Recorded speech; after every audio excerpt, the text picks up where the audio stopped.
So we're going to talk about resistance today. And I actually just finished a new chapter for my book, all about resistance. And so I thought I would talk about that today, talk about what I've written in that chapter, to try to give you a sense of this journey, this human journey, right? Okay. So I was managing a Siddha Yoga ashram. We would hold regular satsangs where people would come and chant and listen to a lecture and do spiritual practice, right? But also about 300 meters away from the ashram, there was this Sufi woman. Her name is Irina Tweedy. And many of the people that followed Swami Muktananda would go to this woman as well, right? And she wrote an amazing book. It's called The Chasm of Fire. I really recommend that book. To understand the resistance on the spiritual path, okay? And I never actually met her, but I heard a lot about her, and I could tell from the stories that she was an enlightened being, okay? And so her book details her relationship with her guru. Her guru was a Sufi guru.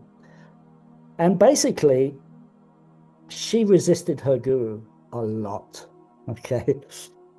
So she went fighting and kicking to the very end until she had a breakthrough. And then she realized the compassion that her guru had for her, because oftentimes the way the guru treated her was not particularly, if you looked at it from the outside, it would look abusive.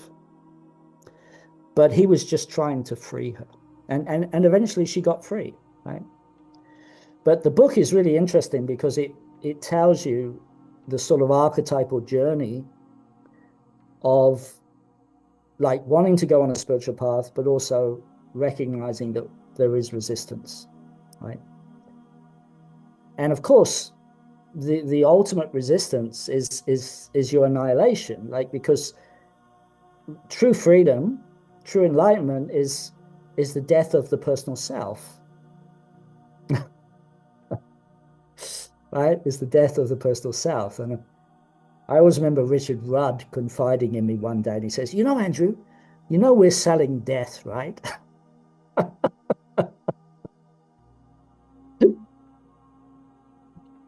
Death of the personal self, right? And not many people realize that when they get on the path, that actually you're actually heading towards your own death.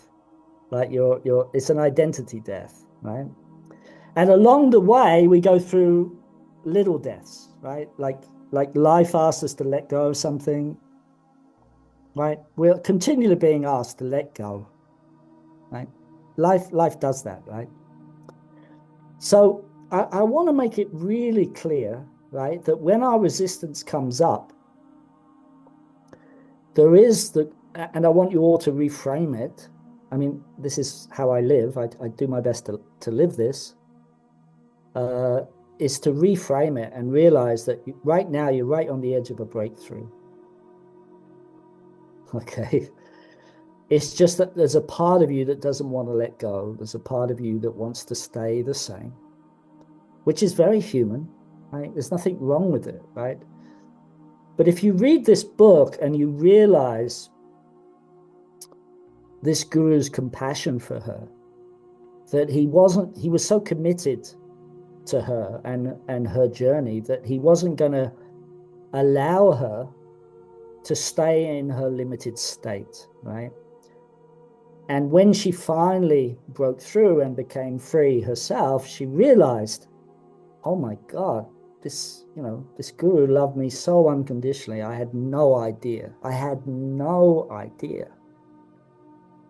what was on the other side of my resistance, right? Okay.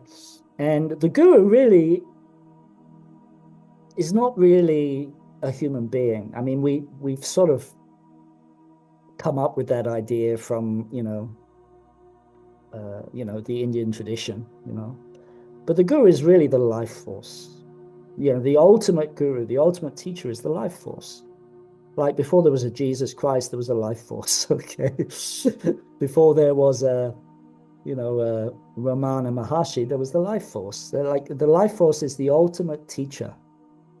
And it's why the Taoists don't really have gurus, because they didn't see the point. They said, well, why have an intermediary? We can just go straight to the source. We can just go straight to the Tao.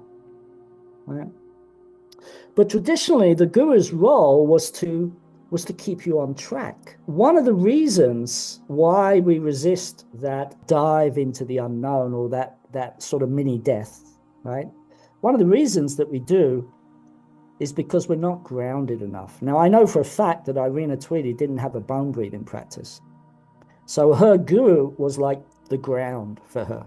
He was the one that was holding this understanding of who she really was, right? So we're very blessed to have bone breathing, and I write about it in my book, because there's not many practices that allow you to stay present with these deep fears, these ancestral fears that tell you it's not possible. It's not possible to be free. It's not possible to become, your true self, right? And oftentimes what we meet as we start to walk our journey is we will meet these emotional and mental stories that are coming actually from the memory in the body, that are coming from the deep fears stored in the body, right?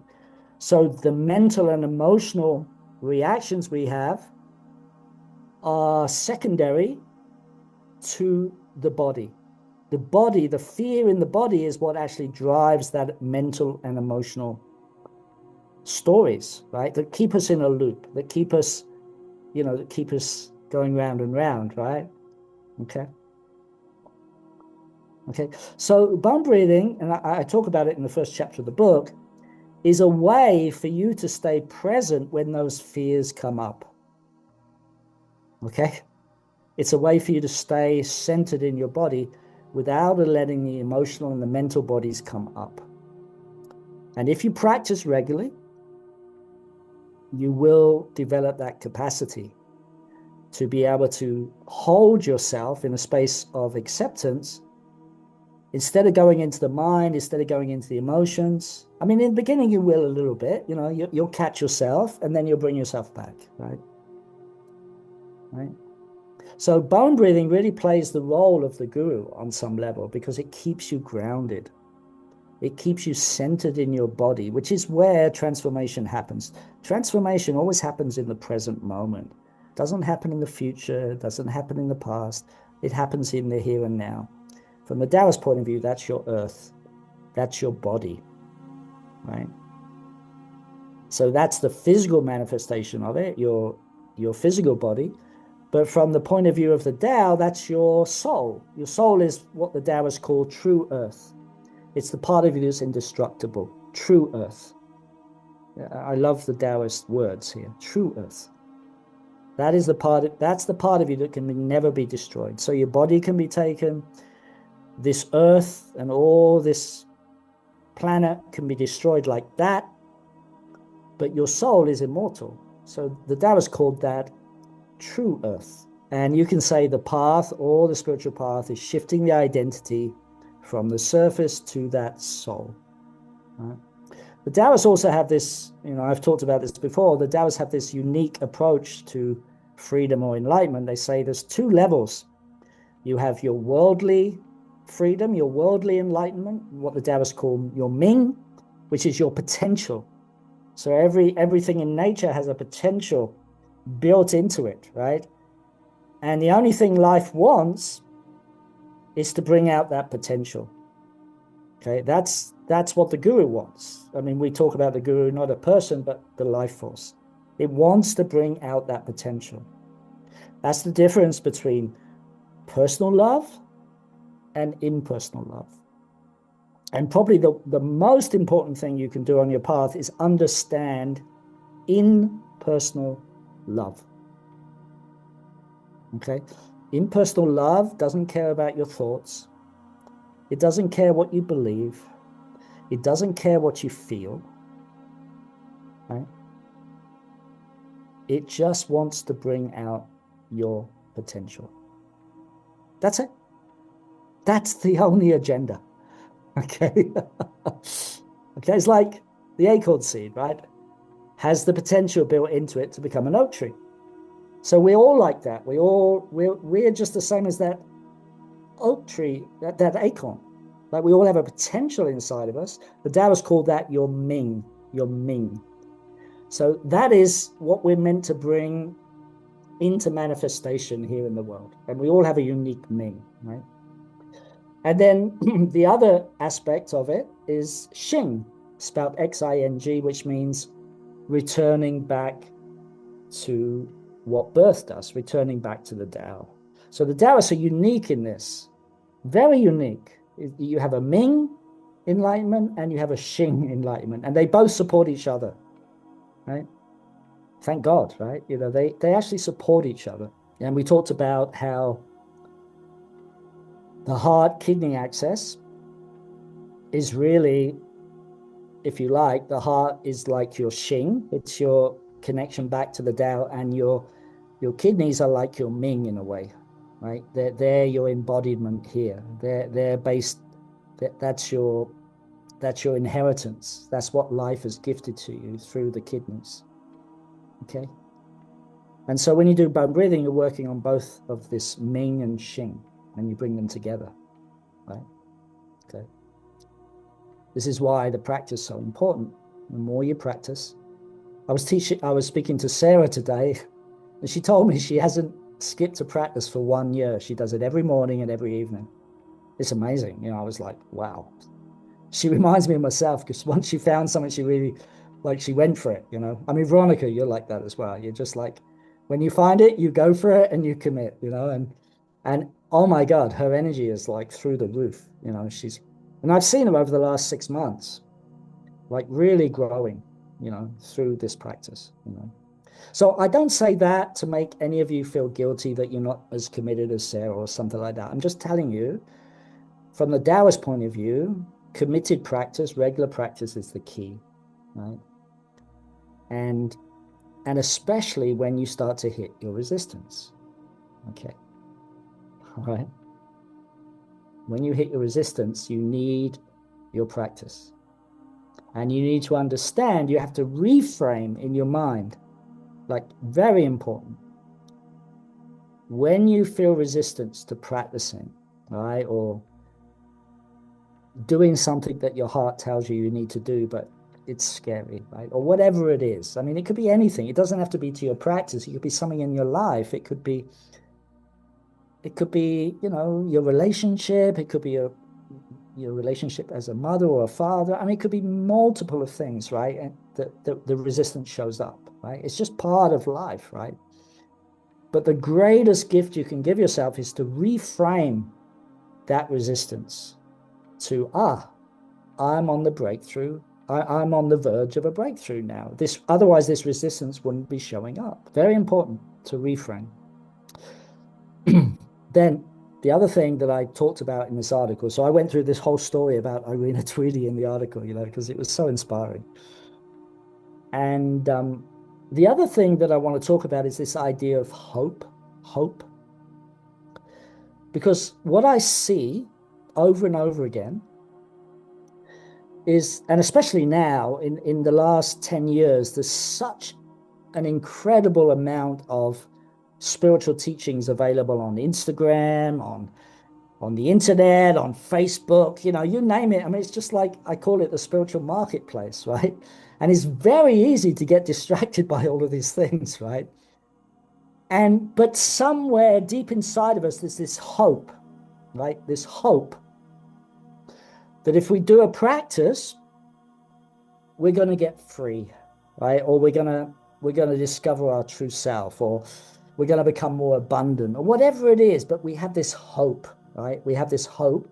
And oftentimes we project that onto the practice. And we say, the practice is going to set me free. And that's a big mistake, right? Huge mistake. Because the practice is important, but you have to make sure you understand that the practice is opening you to what's already inside of you.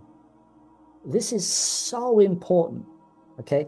And it's a very deep trap on the path where people think, oh, if I practice more, I'm going to get free, you know, and there's a subtle unconscious, like unconscious belief that somehow the practice is what heals you. No, it's not. What heals you is the love of your core, the love of your soul. And that love is unlimited. It's always there. It's always available for us.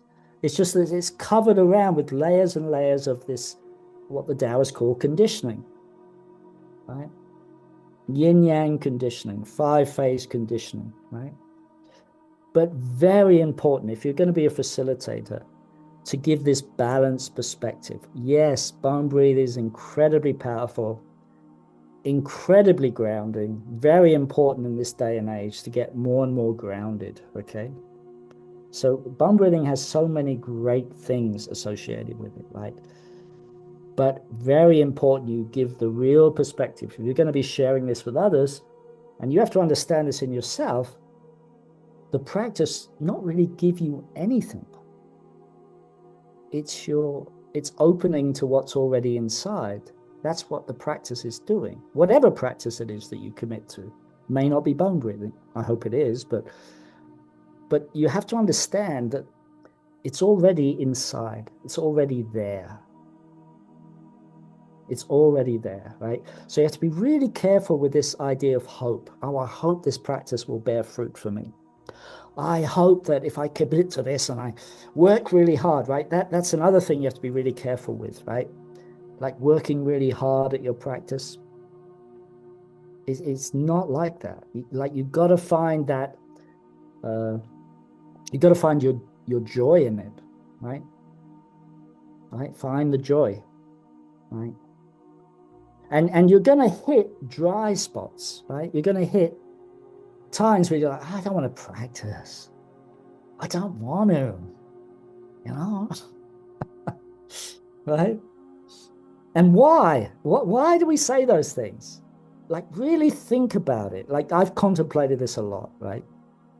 But when we say something like, I don't want to practice right now, or I'm too tired, or, you know, actually what we're saying in that moment is, I just want to relax. I don't want any pressure. You'll find, like, you'll notice when you have resistance to practice, there's a part of you that wants to feel more relaxed, wants to feel more free, doesn't want to have something else to do. And you've got to unwind that inside of yourself. You've got to find where in your life you're putting too much pressure on yourself, okay? And it's much better to release the pressure in other areas of your life rather than your practice. I can't begin to tell you how much my life changed when I started to realize that. When I realized that the pressure I felt in my other areas of my life was spilling over into my personal practice. And as I became more accepting and more relaxed about myself and not putting pressure on myself and not trying hard, just trusting life, you know, like trust is a really powerful way to do that. I noticed my practice became more committed, more dedicated, more joyful, more easy. Every now and again, I hit resistance. Of course, it's the most natural thing in the world, right? I hit it. It's natural. But now I'm sort of wise. When it comes up, I'm like, okay, let's bring this resistance into my practice, right? Let's see what's going on, you know? And invariably, I would say 99% of the times, there's some vulnerable feeling inside myself I don't want to feel. It's always that. Whenever I'm in resistance, it's because there's some sense inside of me like that life doesn't take care of me. That's the thing that comes up the most for me sometimes. It's like, God, I've got this longing to teach alchemy in a beautiful center here in Bali, have a home, you know, all these things, you know. And every now and again, I just get a little bit discouraged. I think, why hasn't it happened yet? Why? And then I realize, you know, when I go deep into it, you know, instead of my mind and my feelings, I go really deep. And I realized, it's not about that. It's not about why it hasn't happened yet or any of that. It's more like a deep mistrust of the life force. Right? Now, taking that back to that guru, right, and Irina Tweedy, and I really recommend you guys read the book, especially because it's a woman's journey, right? So it's very part of, there's many women on the Mind Breathing Travel. I think we have one man, right? But when you look at that, right, when you look at that experience of her with her teacher, and you realize the compassion that her teacher had, and you really start to get a sense that that's how life looks at us. Like it looks at us with a love that is so, we cannot comprehend that love. Okay.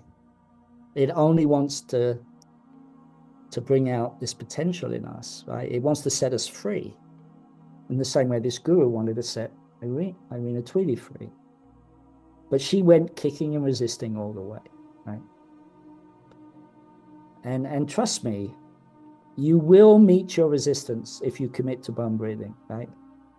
Like sometimes it's called the dark night of the soul, right? Where nothing makes sense. Anything that you used to do or used to try to keep you away doesn't work.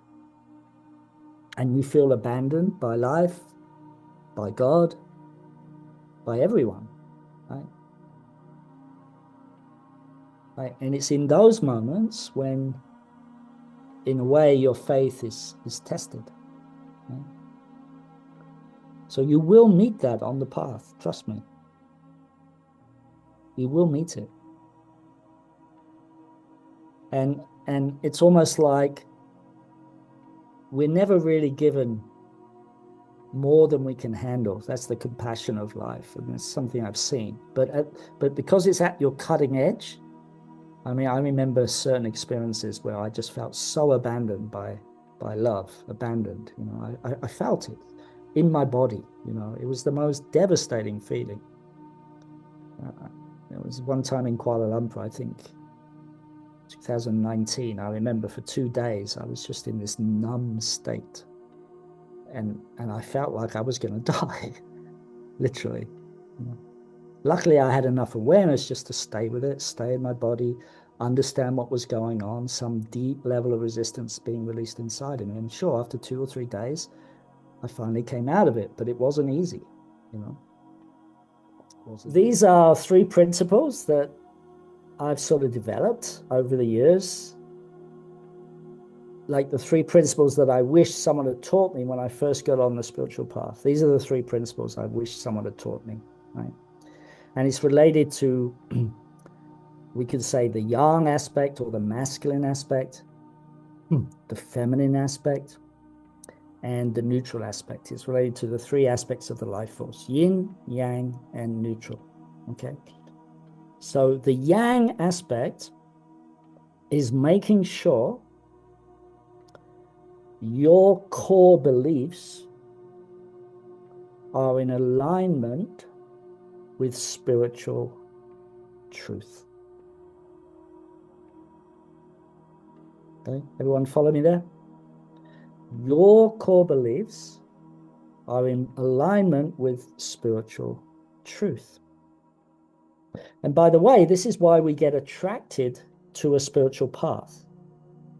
Whether it's yoga, whether it's the Gene Keys, whether it's human design, whatever, like there'll be some aspect of the teaching that is truthful, that is universally truthful, right? So when Jesus said, the kingdom of heaven is within you, that's a universal truth, right? And so we're drawn to that teaching, whatever the teaching is.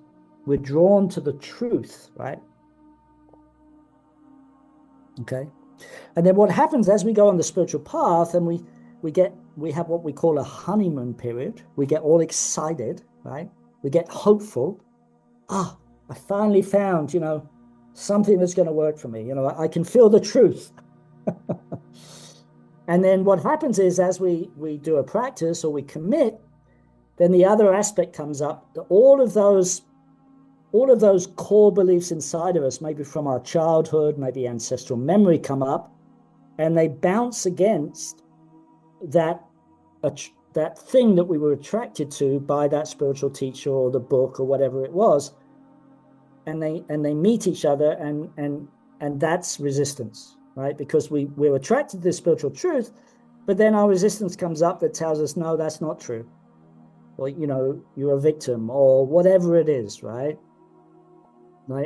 And that's why people, when they get on the path, like, this is one of the things I wish people had taught me when I first got on the path, because all they did was tell me about this spiritual truth, but they didn't teach about the resistance that I might feel, or all the things inside of me. Like, I wish someone had explained this to me, right? So now I'm doing it because I don't want you to have to go through what I did, right? So you have to align your core beliefs with spiritual truth, right? Love ends suffering. It's one of my favorite from Richard Rudd.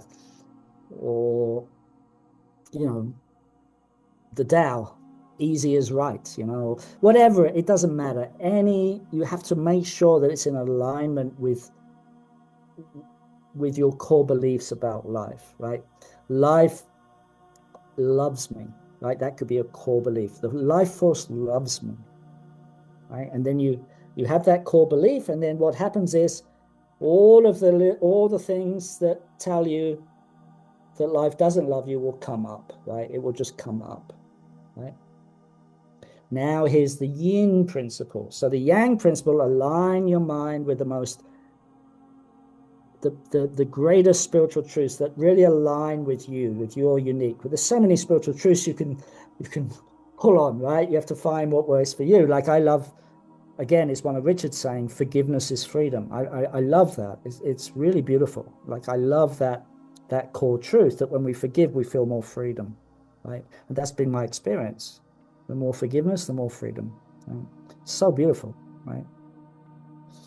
But of course, I'll get into situations with myself or with someone, and in the moment I'm not forgiving, I'm triggered, I've got some emotion coming up, but now, because of my practice, I see it so quickly, it doesn't really stay that long. It just comes up and I see it, and I take responsibility for it, right? Because of the bone breathing practice, because of my embodied practice, I can see when these resistances come up, right? So then we have the yin aspect on the spiritual path, the yin principle. What is that yin principle? We have to develop the capacity to honor and feel fully our resistance, to feel fully those parts of ourselves that don't believe the spiritual truth of the masculine mind, but have had a different experience in life. And we have to learn to embrace those like a loving mother. Like, we have to learn to accept them. Like, whatever it is, our anger, our shame, our rage, our sexuality, whatever, right? We have to learn to not let those very deep embodied feelings, they're in the body, by the way, shame, guilt, pressure, all these things, they're in the body. They're not in the mind, they're not in the emotions, they're in the body. And the body is the root of it. Okay?